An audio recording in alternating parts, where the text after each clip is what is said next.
예. 이스라엘 백성들이 애굽에서 그냥 편안하게 살았다면은 출애굽의 역사는 일어나지 않았을 것입니다. 그러나 요셉을 알지 못하는 애굽의 새 왕이 일어났죠. 그러자 이스라엘 백성들의 삶에 갑작스러운 변화가 찾아왔습니다. 그들은 노예가 되어서 비돔성, 국고성을 그 건설에 이제 노동력을 제공하는 그러한 고달픈 삶을 살게 되었습니다. 이런 변화 속에서 이스라엘 백성들이 탄식하였고, 그래서 하나님께 부르짖었습니다. 그리고 그 소리가 이제 하나님께 상달되었죠. 출애굽은 그러한 변화를 통해서 시작이 되었습니다. 가장 극심한 고통 속에서 출애굽이란 변화가 잉태가 된 것입니다. 여기 있는 우리 중에 아무도 변화에 익숙한 사람은 없습니다. 변화는 늘 낯선 것입니다. 이스라엘 백성들은 영문도 모른 채 하나님의 지시를 따라야 했죠. 밤에 어린 양을 잡아 그들 집에 그 문설주에 그 피를 발라야 했습니다. 발에 신을 신은 채, 그리고 손에 지팡이를 집은 채 그들은 그 고기를 급히 먹어야 했습니다. 그리고 그들은 그날 밤 서둘러 애굽을 떠나게 되었죠. 변화는 그렇게 정신이 없는 것입니다. 그로부터 이제 40년의 시간이 흘렀습니다. 이스라엘 백성들은 이제 홍해를 건넌 것처럼, 40년 전에 홍해를 건넌 것처럼 요단강을 건너게 되었습니다. 또 다른 변화의 시기로 이제 돌입하게 된 것이죠. 광야 시대가 끝나고 가나안 땅, 가나안의 시대가 이들에게 시작이 된 것입니다.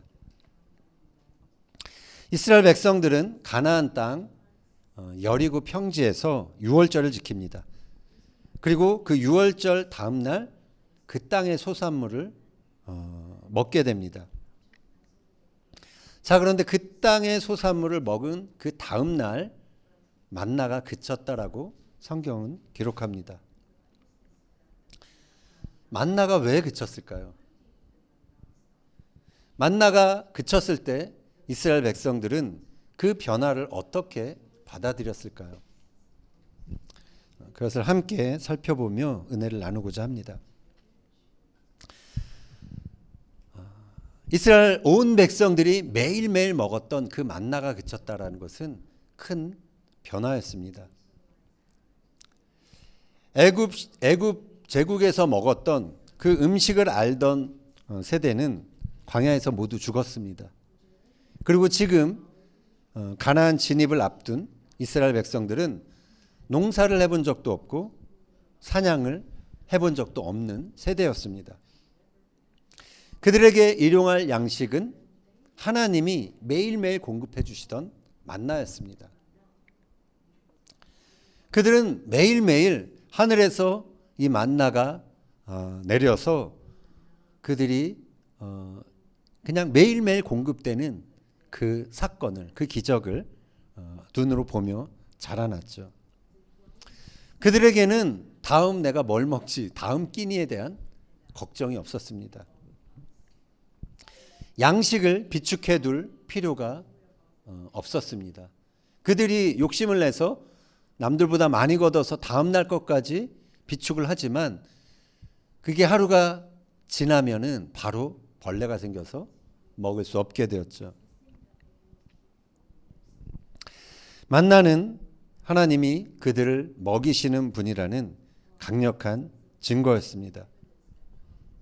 그런 그들에게 만나가 그친 것입니다. 그들이 가나안 땅의 소산물을 먹은 다음 날에도 그들은 일상에 늘 하던 것처럼 만단을 거두러 나갔을 것입니다. 그러나 아무리 기다려도 만나를 찾아볼 수 없었죠. 만나가 그친 것입니다. 만나가 그쳤다는 그 당장의 사실은 250만 가량 되는 이스라엘 백성들에게는 큰 위기로 다가왔을 것입니다. 그러나 오늘 본문을 보면 이스라엘 백성들이 가나안 땅의 소산을 먹었다라는 그 말이 3번이나 나옵니다. 하나님께서 당신의 백성을 위해서 이제 새로운 양식을 준비하신 것이죠. 이전에 익숙하던 것이 끊어질 때 우리는 위기감을 느낍니다. 그러나 그것은 새로운 변화로 이끄시는 하나님의 손길이고 하나님의 초대인 것입니다. 만나는 중단되었지만 하나님의 사랑과 긍휼은 결코 중단되지 않았던 것이죠. 자, 만나가 그치고 이스라엘 백성들이 먹었던 가나안 땅의 소산물이 무엇일까요? 성경은 가나안 땅의 7대 소산물을 이렇게 소개합니다.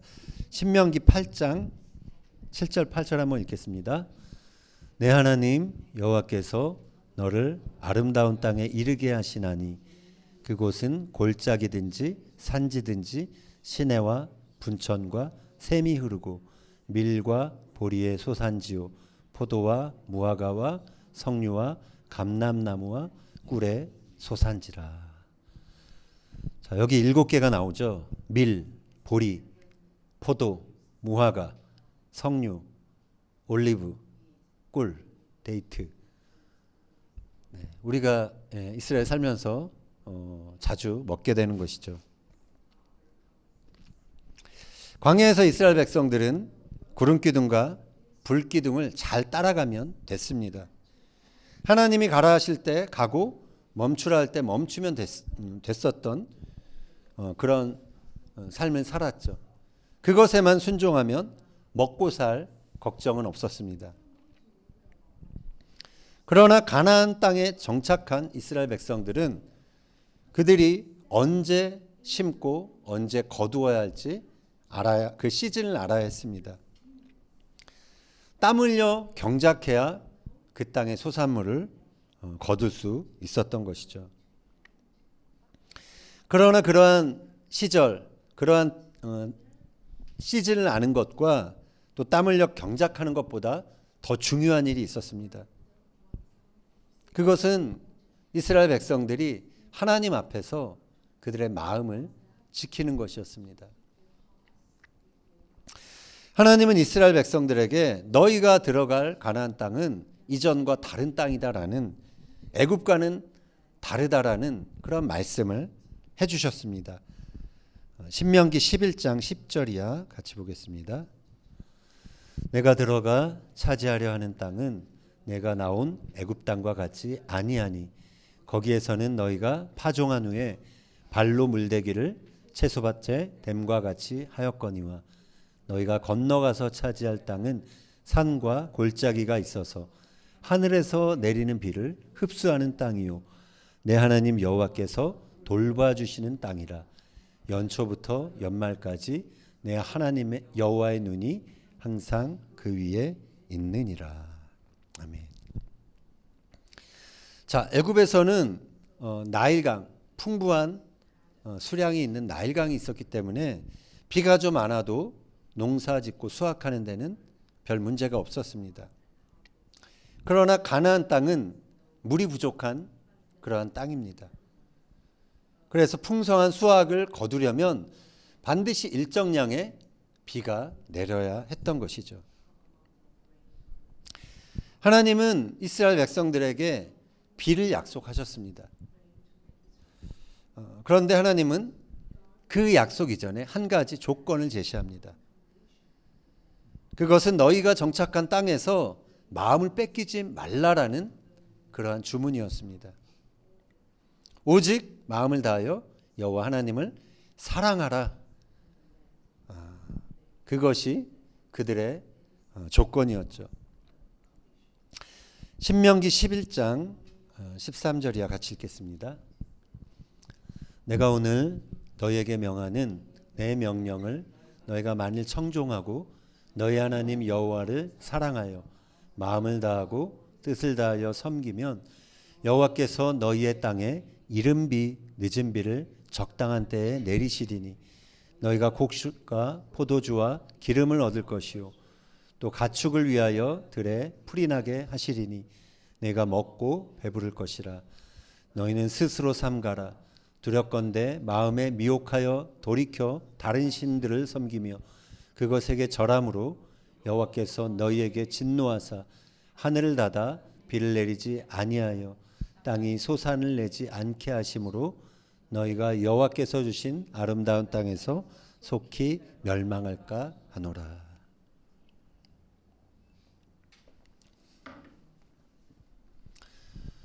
우리 인간은 먹고 사는 것에 대해서 염려합니다. 더 잘 먹고 어떻게 하면 더 풍성한 삶을 누릴 수 있을지 고민합니다. 그래서 밤낮으로 그러한 어떤 성과를 이루기 위해서 밤낮 없이 일을 합니다. 그러나 풍성한 삶, 남들보다 부유한 삶, 그것보다 더 중요한 목적이 있다면 우리가 누리는 그 풍요 때문에 마음을 빼앗기지 않고 하나님 한 분을 사랑하는 것입니다. 이 시대의 우상들에게 마음을 빼앗기지 않고 오직 마음을 다하여 하나님 한 분을 사랑하고 섬기는 것입니다. 그러면 하나님이 약속하신 대로 이른 비와 늦은 비가 따라오게 되는 것이죠. 풍성한 소사는 보장이 되는 것입니다. 광야 시대 이스라엘 백성들은 비록 삶은 고달팠지만 하나님께서 하시는 그 일들을 직접 목격할 수 있었습니다. 그러나 이제 정착해서 사는 가나안 시대에서는 그들이 새로운 싸움에 직면하게 됩니다.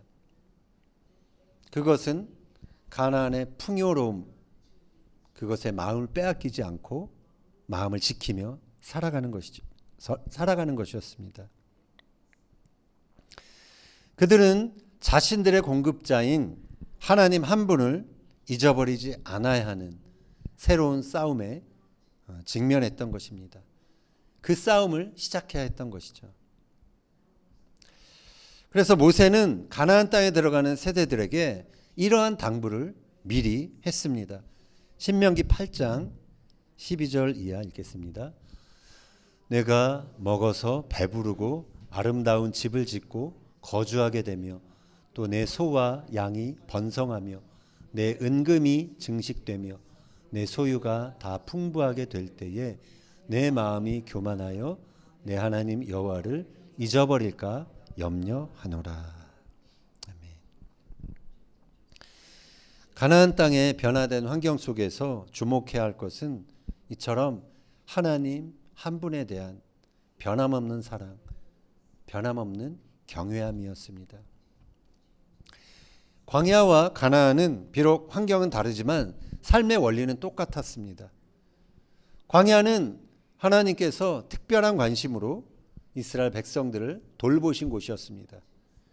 40년 그 광야 기간 동안 이스라엘 백성들의 의복은 헤어지지 않았습니다. 그리고 그들의 양식, 만나도 그치지 않았죠. 그런데 가나안 땅 역시 하나님께서 돌보아 주시는 땅이다라고 그렇게 표현되고 있습니다. 그 하나님의 돌보심 안에 있기 위해서 이스라엘 백성들은 광야에서도 순종이 필요했고 가나안 땅에서도 순종이 필요했습니다. 만나가 그쳤다라는 그 사실은 이제 가나안 땅에서 정착과 또 그 땅의 백성들과 구별되어야 한다라는 새로운 시즌이 시작되었음을 의미하는 것입니다. 우리가 이제 살펴보는 여호수아서는 광야가 끝나고 가나안 땅에서 일어난 이야기입니다. 가나안 땅에서 그들이 어떻게 살아야 했는지, 어떠한 전투를 하며 살아야 했는지 그것에 관한 이야기입니다. 광야에서는 만나를 거두기만 하면서 먹고 살았습니다. 그런데 가나안 땅에서는 그들이 심고 거두는 그러한 삶으로의 전환이 있게 되었죠. 광야에서는 무조건 공평하게 그들이 거둘 수 있었습니다. 하루치 만나를 남들보다 욕심내서 막 배로 거둬도 오래 두면 벌레가 나서 먹을 수 없게 되었죠. 이스라엘 백성들은 그래서 욕심을 낼 필요가 없는 그러한 삶을 광야에서 살았습니다. 그러나 가나안 땅에서의 삶은 달랐습니다. 얼마든지 욕심을 내면 더 많이 소유할 수 있는 그러한 삶이 시작되었습니다. 그리고 그들은 이곳에서 스스로 일하면서 땀 흘려 심어야만 거두게 되는 삶을 살게 되었죠. 자, 그런데 하나님의 백성들에게는 특별한 원리가 있습니다. 많이 심어도 거두지 못하는 삶을 살 수 있다는 것입니다. 그 이유는 하나님의 백성들이 욕심을 내어 하나님의 공의를 따르지 않았을 때, 하나님의 마음이 있는 곳에 자신의 마음을 따라가지 못했을 때, 그때 하나님께서는 하늘 문을 닫으시기 때문에 그렇습니다. 가나안은 광야보다 더 많은 자율이 보장된 그러한 곳입니다. 그러나 그 자유를 어떻게 사용하느냐에 따라 수확이 좌우되는 그러한 땅이었죠. 그래서 하나님의 백성들은 그 땅에서 잘 먹고 잘 사는 것이 목적이 아니라 하나님의 공의를 따르는 것이 목적이 되어야만 했던 것이죠. 그래서 욕심을 내어 밤낮 없이 일하며 열심히 수확하는 것이 최선이 아니었습니다. 함께 어려운 사람들과 나누며 하나님의 공의를 그 땅 위에 심어가는 것, 그것이 하나님의 백성, 이스라엘 백성들의 최선의 삶이었던 것이죠. 그래서 모세는 이렇게 권면했습니다. 신명기 16장 20절, 너는 마땅히 공의만을 따르라. 그리하면 내가 살겠고 내 하나님 여호와께서 내게 주시는 땅을 차지하리라. 호세아 선지자도 이런 말을 했습니다. 호세아서 10장 12절 이하 읽겠습니다. 너희가 자기를 위하여 공의를 심고 인애를 거두라. 너희 묵은 땅을 기경하라. 지금이 곧 여호와를 찾을 때니 마침내 여호와께서 오사 공의를 비처럼 너에게 내리시리라.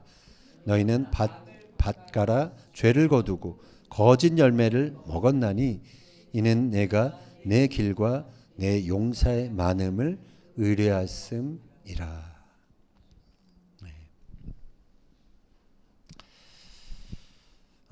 호세아서는 이제 가나안 땅에 오랫동안 살았던 그러한 이스라엘 백성들의 모습을 보면서 탄식하면서 예언했던 말씀입니다. 이 말씀을 보면 하나님의 공의를 따르는 백성이 되는 것, 그것이 가나안 땅에 들어선 이스라엘 백성들에게 하나님께서 원하셨던 삶의 목적이었음을 우리가 알 수 있습니다. 이스라엘 백성들만이 아니라 우리 이방인들도 예수 그리스도 안에서 하나님의 자녀들, 하나님의 백성이 되었습니다. 바울이 그 사실을 이렇게 말합니다. 갈라디아서 3장 읽겠습니다. 너희가 다 믿음으로 말미암아 그리스도 예수 안에서 하나님의 아들이 되었으니 너희가 그리스도의 것이면 곧 아브라함의 자손이요 약속대로 유업을 이을 자니라. 아멘. 유대인만이 아니라 이방인들인 우리도 하나님의 공의를 따르는, 하나님의 유업을 이어가는 하나님의 백성이 된 것입니다. 그래서 우리도 심고 거두는 우리의 인생에서 남들보다 더 많은 것을 가지고 더 풍성한 것을 누리는 그것이 삶의 목적이 아니라 하나님의 공의를 심는 것, 그것이 우리의 삶의 목적이라는 것이죠. 우리의 삶에도 만나가 그칠 때가 있습니다. 만나가 그칠 때 우리는 불안할 수 있습니다. 이전까지 잘 되어 오던 일들이 중단될 때가 있죠. 그때 우리는 초조해할 수 있습니다. 그런데 그것은 내가 나의 삶이 새로운 시즌에 들어왔다라는 사인인 것입니다. 그래서 만나가 그칠 때 우리는 하나님께서 나에게 다른 삶의 방식을 요구하는 것은 아닌지 그것에 대해서 생각하고 기도해야 하는 것입니다. 만나가 그쳐야 광야가 끝나는 것입니다. 그리고 가나안 땅의 삶이 시작되는 것이죠. 만나가 그치는 것은 새로운 시즌을 주시려는 하나님의 계획입니다. 그래서 만나가 그친 것은 축복의 중단이 아닙니다. 시즌이 바뀌었다라는 사인인 것입니다. 그래서 만나가 그쳤을 때 우리는 더 이상 만나가 하늘에서 떨어지던 그 시절을 그리워해서는 안 되는 것입니다. 수동적으로 만나를 기다리던 그런 삶이 아니라 우리는 이제 스스로 일하며 하나님의 공의의 열매를 맺기 위해 의를 심는 그리고 의를 거두는 그러한 삶으로 나아가야 하는 것입니다. 우리가 이스라엘 땅에 있으면서 코로나도 지나고 전쟁도 지나고 있습니다. 그러면서 우리 교회에 내리던 만나가 그친 것 같아 염려가 되기도 했습니다. 그러나 만나가 그친 것은 우리가 나눴던 것처럼 이전 시대가 끝났음을 의미하는 것입니다. 또한 그것은 앞으로 하나님께서 새로운 방식으로 일하시고 공급하시겠다라는 그러한 초대이자 약속인 것입니다. 이러한 변화가 익숙하지는 않지만 우리는 오직 새로운 챕터로 인도하시는 그리고 인도에 가실 그 하나님만 기대할 따름입니다.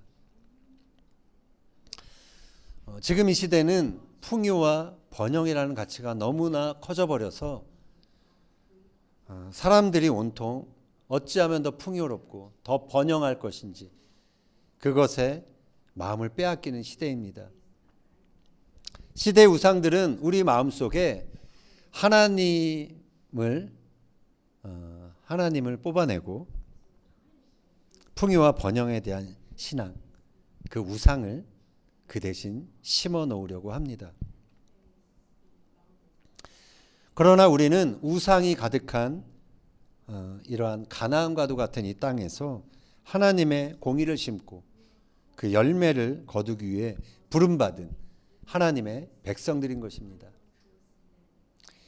바라기는 여기 있는 우리 모두가 여러분이 시대의 우상에 마음 빼지 않고 오직 하나님 한 분을 경외하는 그러한 주님의 백성들이 되기를 기도합니다. 그래서 여러분의 인생 위로 하늘문이 활짝 열려서 하나님이 원하시는 그 공의의 열매를 맺는 여러분의 삶이 되기를 예수님의 이름으로 축원합니다.